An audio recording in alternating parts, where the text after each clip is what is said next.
une question qui mérite tout un cours à l'université. Son Excellence l'admettra. Certainement que ce n'est pas en 8 minutes que je vais pouvoir résumer. Mais je pense pouvoir peut-être détailler des points plus importants rapidement pour que nous puissions tous retourner avec au moins quelque chose et contribuer à l'effort ou à la vision qu'est celle de notre gouvernement. Le thème de ce jour portait sur l'entrepreneuriat, sur l'import-export, sur également le protectionnisme et la libre-échange. D'emblée, je veux vous dire qu'il n'y a pas d'économie tant qu'il n'y a pas d'échange. Donc, le point de départ pour tous ensemble ici, c'est qu'il y ait des échanges. Et ça tombe bien, nous sommes sur le port de Matadi, qui est un excellent lieu d'échange. Échange parce que hier, quand je suis arrivé ici, j'ai vu nos grumes qui étaient en train d'être chargées dans des bateaux, certainement pour aller en Chine. J'ai vu un Chinois sur un bateau, donc je présume que ça va en Chine, ou un Asiatique. Et puis j'ai vu, plus loin, pour ceux qui sont curieux, il y a le charbon. Alors nous, oui, on importe du charbon, et c'est ça l'échange qu'il y a, parce que nous importons du charbon de l'Afrique du Sud pour pouvoir tourner notre usine et produire du ciment. À l'époque, on importait, on n'utilisait pas du charbon, on utilisait le foamy. Pour ceux qui sont dans le secteur pétrolier, ils se retrouveront, qui est le fuel lourd, le foamy. Alors, déjà, le premier commentaire à ce stade-là, c'est que les échanges, dans ce que j'ai appris, je ne suis pas économiste, mais j'ai eu un peu de cours d'économie politique, les échanges sont toujours positifs lorsqu'il y a un surplus d'exportation plutôt que d'importation. Donc, à nous de nous poser la question s'il y a réellement surplus d'importation ou d'exportation dans ce pays. Parce que quand il y a surplus d'importation, nous enrichissons d'autres personnes, nous enrichissons d'autres industries.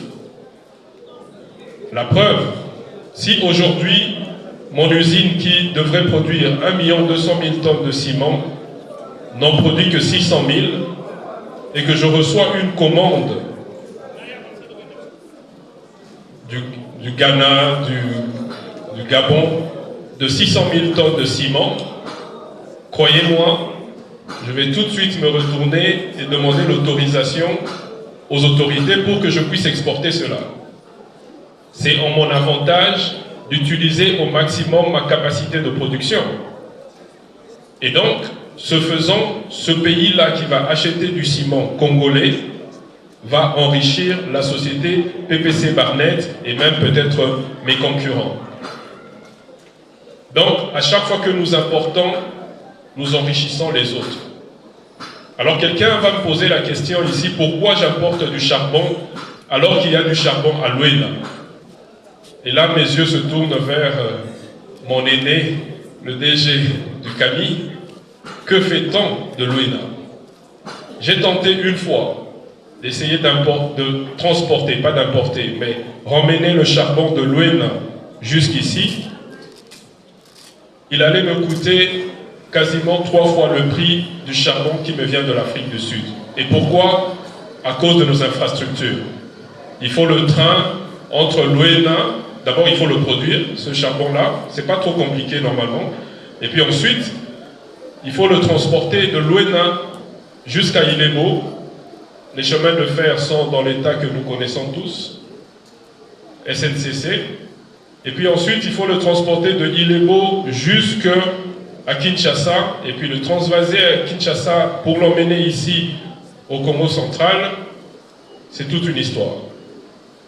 Je retourne ça autrement, puisqu'on a parlé, mon prédécesseur a parlé d'énergie, et je vois que M. Dieudonné a ce sens de connexion. Oui, le gaz aurait pu être également une solution. Il ne reste plus alors qu'à ce que les entrepreneurs dans le secteur pétrolier puisse nous connecter à Mwanda, transférer ce gaz qui est gaspillé vers les cimenteries. Donc ça, je viens d'ouvrir une opportunité de business pour tous les entrepreneurs, et je sais que le Congo central compte beaucoup de millionnaires. Tous les millionnaires qui sont ici, retrouvez-vous après, discutez de ce sujet-là, il y a beaucoup d'argent là-dedans. Je dépense,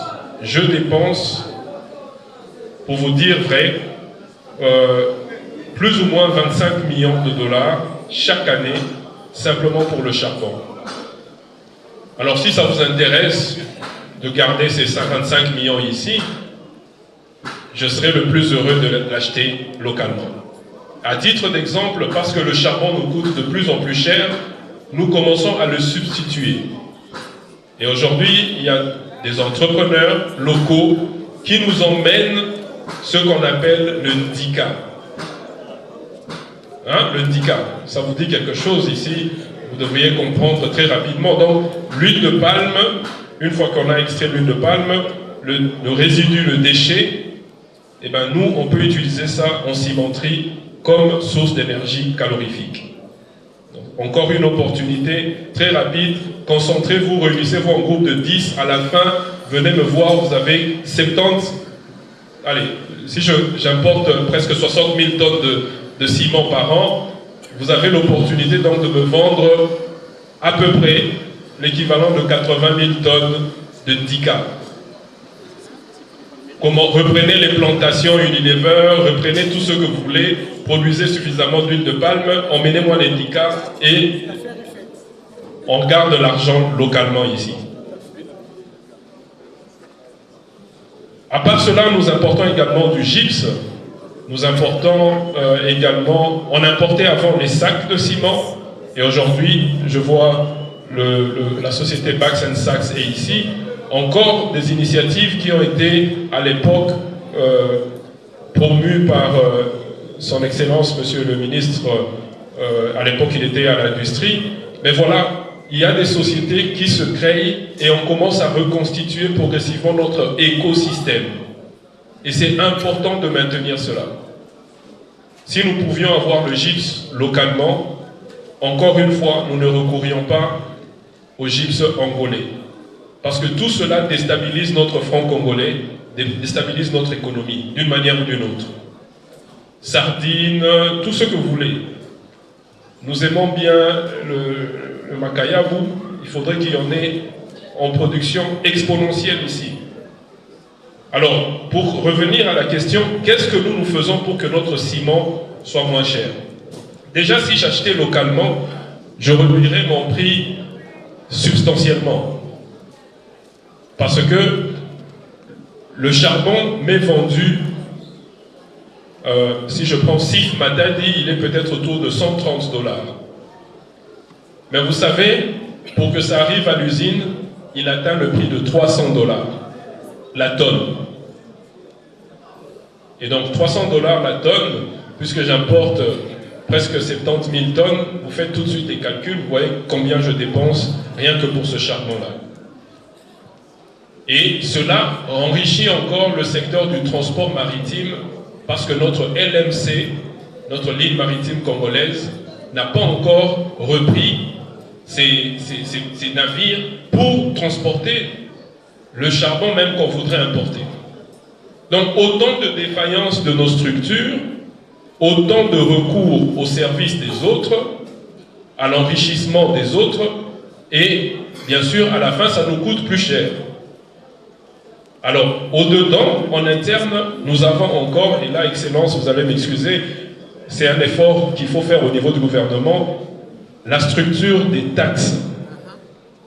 Les taxes sont simplement excessives et tuent l'entrepreneuriat dans ce pays, tuent l'initiative dans ce pays. Les grandes structures comme nous, on ne peut pas s'empêcher, on est compliant. Dès que vous avez une taxe, on doit payer, on vient, on paye. Parfois, on doit discuter quand on ne se met pas d'accord. Je vois quelques autorités ici, des structures de recettes qui me reconnaîtront. On va y aller jusqu'à l'interprétation des textes pour éviter de trop payer. Parce que chaque fois que je paye, je mets ça sur le prix du ciment et le prix augmente aussi. Et donc, il faut cet équilibre au niveau des autorités entre les taxes et réellement la finalité de ce que l'on veut avoir quand on a une industrie forte. Parce que le ciment à 4 $, c'est le fruit des subventions. Excellence l'a lui-même dit, il a avoué tout à l'heure. Mais nous, tout ce que nous avons comme subvention au jour d'aujourd'hui, c'est juste la TVA qui a été supprimée. Mais nous avons vu revenir des taxes soporifiques pour le ministère de la Santé. Est-ce que vous consommez de cette taxe-là? Est-ce que le ministère de la Santé vient vous aider? Parce qu'une taxe doit être, d'une certaine manière, avoir une contrepartie. Quand vous l'avez, vous ne pouvez que vous poser la question. Et vous avez plutôt intérêt ou envie de vite construire, de vite reconstruire ce pays pour que les infrastructures nous permettent d'emmener maintenant le ciment aussi loin que possible. Voilà, j'essaie de condenser en si peu de temps. Il y a plein de choses à dire autour de cela, mais bon, M. Dieudonné conclura pour nous tous. Merci.